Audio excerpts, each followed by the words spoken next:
Hello చారూస్, welcome back your channel. ఈరోజు recipe home made khoa. దీనికి కావాల్సినవి చిక్కటి పాలు, వెన్న తీసేసిన పాలు తీసుకోండి. ఈ వెన్న తీసేసిన పాలు అలాగే మందపాటి పాత్ర తీసుకోవాలి. మందపాటి పాత్రలో 100 ml వాటర్ పోసుకుని మనం తీసుకున్న ఈ లీటర్ పాలు పోసేసుకోవాలి. ముందు నీళ్ళల్లో పాలు పోసుకుంటే ఏంటి అంటే గిన్నెకి పాలు అడుగంటకుండా ఉంటుందండి. కోవా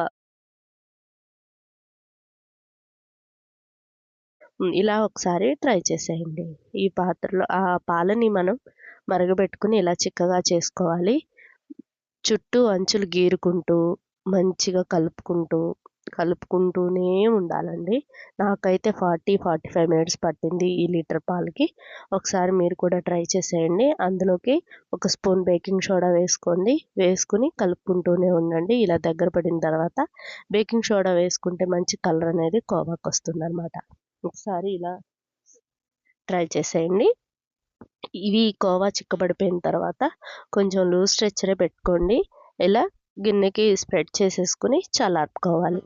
గిన్నెకి స్ప్రెడ్ చేసేసుకుని చల్లార్పుకున్న దాన్ని మనం ఒక స్పూన్తో కానీ అంట్ల గరిటెతో కానీ తీసుకుంటే మంచిగా వచ్చేస్తుంది. మొత్తం అదంతా తీసుకుని పప్పు గుత్తితో స్మాష్ చేసుకుని ఒక ఎయిటెడ్ డబ్బాలో పెట్టుకుంటే మనం దీంతో బోల్డ్ అన్ని స్వీట్ ఐటమ్స్ అయితే చేసేసుకోవచ్చు. ఒకసారి ఇలా హోమ్మేడ్ కోవాని మీరు ట్రై చేసేయండి. ఆ రెసిపీ మీకు ఎలా వచ్చేసిందో నాకు కామెంట్ చేయండి. మా ఛానల్ని కొంచెం సబ్స్క్రైబ్ చేసుకుందరు. Thank you all.